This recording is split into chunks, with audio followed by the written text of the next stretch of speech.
What's up, guys? Winner Kills here. Welcome yet again to another brand new post-commentary duel video.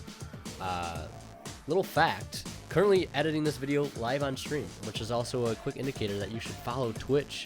Follow me on Twitch if you haven't already. Link to that down in the description below. But more importantly, we've got an important matchup today of Burning Abyss versus Invoked Mekk Knight, but not just any version of Invoked Mekk Knight. Post Battles of Legends Heroes Revenge, which I don't know when this video is going up because I'm currently making it to upload in advance while I'm on vacation. So I don't know when this video is going up. So Battles of Legends could come out tomorrow. It could come out in a week. I don't know. But this is a build post Battles of Legends, so there is proxies in here. I believe for 2 extra deck cards, Lambda and El Mirage. But I'm getting started here, winning the dice roll. Unfortunately, my graph does get ashed, which it sucks because, I mean, if the Rhino Warrior would have gotten ashed or the graph, I guess it's better that he waited for me to commit to the graph, which sucks because that could have netted me possibly a Bard each play on top of this, and you know, given me access to more interrupts for his turn going forward, but unable to get that because of a clutch Ash Blossom on his part. Skarm end phase adding Farfa because I milled, very unluckily, that tour guide during that Dante mill, which is not too good for me. Getting started with the terraforming for the invoked, or for the magical meltdown rather, for the Daxter, the invoker, hoping to try to get some plays going. My opponent able to read somewhat that my set card is probably a Fog Blade, which could prove to be bad for a normal summon such as Daxter. And I decide to use that Fog Blade on Daxter because the sooner I can stop him from getting to invocation, the better. Because later on it will prove to be very difficult, you know, or not difficult, but just sort of a pain, because I'll be able to banish my Dantes from grave with invocation, which sucks because I cannot recycle them once they are banished. So that's sort of a closed loop, or not a closed loop with BA. You can't really get back your banished cards, unlike you can in Orcus per se, where it's just a fully you know, closed loop. Anything that's anywhere you sort of have access to. So mind controlling the Dante, a couple chain links activating here as he goes for the Daxter, the Invoker. Libic chainlink 2 and Dante chainlink 1. Dante adding back the graph. Libic special summoning the Farfa that you saw me add back during that end phase. I thought I wanted to summon the Sea Archiver to perhaps maybe set up a play where I could put this Farfa somewhere else, and if you were to summon to a zone a Link Monster points to, I could summon the Archiver from grave, which would auto-destroy the Farfa, but then I remembered Libic also summoned it out, so it's negated, and it doesn't really matter at the end of the day. I should have summoned it underneath the Cherubini, but doing this gives him a column. Wasn't thinking about that. A little bit of a mistake being made there. But he gets the Indigo Eclipse on the field, and only having, it looks like, 2 cards left in hand. Looking like he's going to want to go into battle phase. He'll swing over the Cherubini for, I believe, 1900. And I will use Cherubini's effect here to save itself by sending another card I control. And that will send the Farfa, which will trigger, banishing the Invoker of Madness until the end of the turn. Having another copy of Mind Control, going for Mekk Knight of the Morningstar. No effect being activated here, luckily, because if you would have been able to grab secrets off this, might have sealed the game right then and there, but luckily no discards. Going for Morningstar, end phase, bringing back the Invoker of Madness. So I believe in his opening hand, opening double Mind Control, Terraforming, Indigo, and one other card, Ash Blossom, I believe. Not the greatest opening hand, but enough, especially since my comeback here isn't the greatest. I have the set graph, I Ash the Terraforming, but he got so lucky top decking, or at least having another copy of the Daxter in his hand already, which gives him access to that invocation. Of course, we already know I have a Dante engraved, so that's free light fodder for him.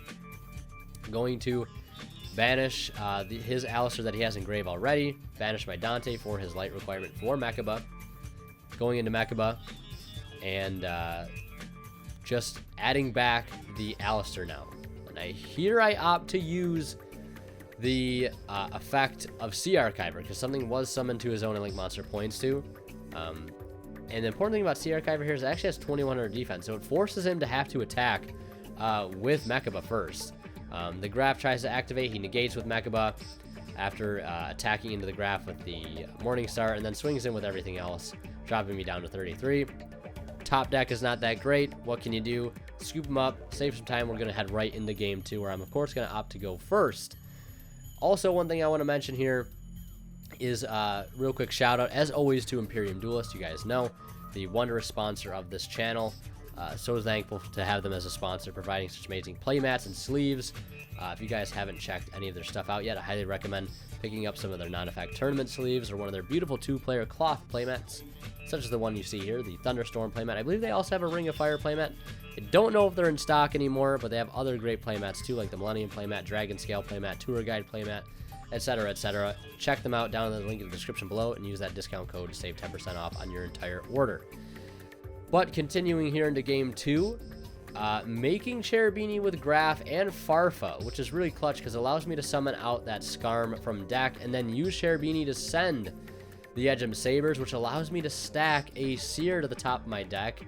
So allow me to mill that, and on top of that, I get very lucky and mill one of the 2 Sea Archivers in the deck, which will allow me to extend a bit further. Now, my Bardiche is met with an Impermanence, which is pretty unlucky, but luckily for me, I've got a copy of Boots in my hand, which is really nice, because that'll allow me to make that second Dante, mill 3, get a Lost Wind into the grave, but also get a chance at a interruption such as Fogblade. Now, there was a bit of an unseen threat that I sort of played into here by overextending, discarding Farfa now to go into Beatrice. One card I was not expecting going into this turn was Super Poly. I mean, I sort of was. I know the list plays Super Poly, but a Super Poly target, what target that would be, I was unsure. Did my field meet the requirements? Starving Venom Fusion Dragon, no. Of course, a card like Violet Chimera, absolutely not. So no Salamangreats on my field. And what other, Super Poly targets there may be. So it was a bit of an unforeseen threat. I didn't need to make the second Dante, but it did get me a Lost Wind to my graveyard, which sort of comes in clutch at some point. Purple Nightfall gets summoned, activating that effect, and it also, making the second Dante also allows me to get that crucial Fogblade to my field, because I would not be able to get it to the graveyard via any other way without detaching it from that Dante. So it's sort of like damned if you do, damned if you don't at the end of the day. Setting another card here, trying to make some columns, flipping up Pot of Desires. I think this Pot of Desires wasn't the greatest for him. I believe he banished 2 copies of Alistair off of this, but luckily enough, did not banish the 3rd, and was able to draw into a Terraforming off of it, which will get Meltdown to grab the last Alistair in the deck. So, Pot of Desires, a love-hate. I know my brother hates it. He's piloting the deck on the left. He hates Pot of Desires sometimes. Does not like it, although I think it's a necessary evil in a deck like Invoked Mekk Knight. Are there other draw power options? Yes. You could play Extravagance, but I would not feel too comfortable with playing Extravagance in this extra deck with how many one-of extra deck monsters there are. El Mirage, Lambda, Invoker of Madness, Boral Sword, just to name a few. So now the Super Poly comes down. Discarding Book of Law and fusing away Beatrice and Dante for Muddragon of the Swamp. Now there's going to be a bit of a weird cut in the video here because my video card ran out of space. So we had to sort of repair the game state back to this point. He ended up normaling that Alistair Research off the Meltdown. It's met with my Fogblade. And then he links the Muddragon of the Swamp and the Alistair into Psyframe Lambda, which comes in super clutch. Try to start my turn here with the Bardiche, and it's met with Gamma. Now, he shouldn't be able to use Gamma, right? Because he has a monster on the side of the field, but Psyframe Lambda allows you to use Psyframe monster effects while you control monsters. And if a psychic monster is banished, aka Purple Nightfall or the Gamma and drive around his field, is banished during the turn, while it's on the field, during that end phase, you get to search a Psyframe monster, so i.e. another copy of Gamma. A couple ways to trigger this effect. But luckily, I have Scissors and that recurring Sea Archiver to go into Breaksword, pop his Field Cell, run over the Lambda for 400, which is key. I have to clear that Lambda, because if I don't, he's going to get another search of Gamma during his end phase, because a Psychic monster was banished. Purple coming back, drawing the Yellow Star, which is pretty clutch. Able to put some damage on there, not too much though. Purple tries to activate. I have to Ash Blossom that, because I cannot let him get any more advantage right now. I just cannot afford it with the little cards that I have in my hand. Now, I was able to stack a clutch card with that that the Edgem Sabers, and that was the Tour Guide. Very, very clutch card to stack, so I know what I'm drawing next turn. Feeling pretty comfortable. Lost Wind coming down now on the summon of the Morningstar. Forgot to do it on the summon of Lambda, but oh well, I have it now. And also one thing to take note, there's that Bardiche in the grave should be banished, because I did bring it out off of Fogblade. It should be banished. I do remember to banish it here momentarily. I think I do it right now, or maybe in a couple minutes from now. But the Tour Guide that I stacked the previous turn, resolving now, bringing out Fiendish Rhino Warrior. Now, I believe the one thing that kept plaguing me in this game was the Super Poly. That took all my Dantes from me, because only playing 2 Dante in this current build, so I have no rank 3s to go into since I've already exhausted Break Sword as well. One thing I might change in this extra deck going forward might even be the simple fact that I might play another rank 3 or another Link 2, I'm not sure, but luckily I have another Cherubini left. And that Super Poly is so brutal because those Dantes do not get to activate, because they would be attempting to activate in response to Super Poly resolving.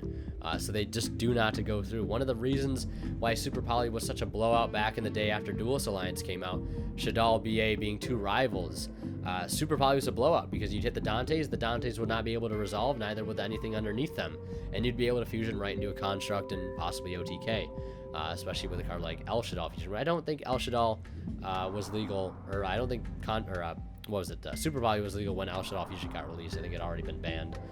Which is kind of unfortunate. That Lost Wind coming in clutch to hit that purple Nightfall, so he will not able to get that effect, and now it's also permanently halved and negated. Sending the Skarm off of the Cherubini, since there's really no other better targets. I could send Fire for a Barbar, but they're just not going to matter too much, so I decided to go for the Skarm to get something to my hand for the end phase. So if I survive this turn, I have at least somewhat of a follow-up and some cards to work with in hand. He tries the purple Nightfall, remembering that the nasty part about Lost Wind, which is the negation and the attack drop, is permanent. It's not till the end phase. It is a permanent effect that it will have on the monster. So attacking over for, I believe would be 750 over Cherubini and 2,000 direct. So the life points on the right, I've just rounded, because I didn't feel like adding in the 50 there. I'd have to make a new life point thing, which I will get around at some point to adding in 150, 250, 350, 450, 550, etc., all the way up to 14,000. It sounds like a lot of work because it is. So not doing that right now. So just rounding the life points here, not making too big of a difference anyways. But keep in mind, purple is at 1250 and negated. And me remembering here to banish that Bardiche, because I was almost going to summon it again off Fogblade. But luckily remembering that it is banished, after it is summoned once via the effect of Fogblade. Drawing Boots for turn, which is so clutch because I'm able to get a level 3 on board on top of having the reoccurring Edgem Sabers. It allows me to go into Link 2. Again, at this point, I really wish I was playing a 3rd Dante or something, or some other Link, or rank 3 or Link 2.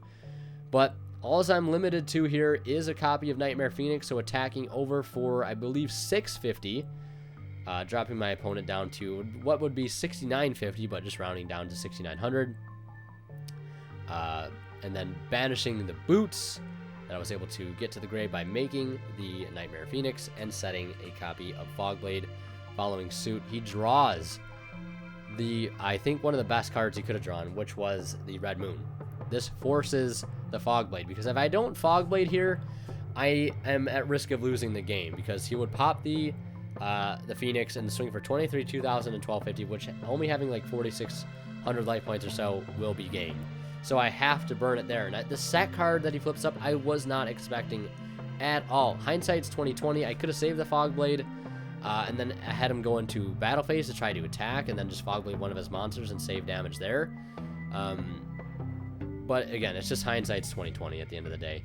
Resolving Instant Fusion. Such a crazy card to have here. Dropping him down to 5950, although not mattering too much here. Able to take my Nightmare Phoenix. And then most importantly, he has to link the everything but the Red Moon away, because the other cards won't be able to attack, and he won't be able to turn anything else to defense. So able to secure the game there through Boral Sword. Invoked Mekk Knight taking that match 2-0 unexpectedly.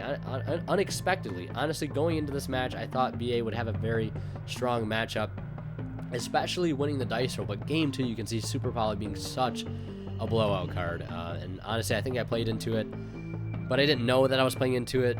and it also allowed me to fog blade. So again, damned if you do, damned if you don't. And yeah, that's gonna be it for this video. Hope you guys enjoyed. Join Discord if you haven't already. Follow me on Twitch, Facebook, and Twitter as well. And yeah, check out Imperium Duelist also if you haven't already. Appreciate all the support on all these videos lately, guys. We're almost at like 9,400 subscribers as I'm making this video. We're on the road to 10K. Very, very appreciative, and couldn't be more thankful to have you guys supporting this amazing channel that we've been able to build. So thank you guys so much for watching. As always, Winter Kill signing out. We'll see you in the next one.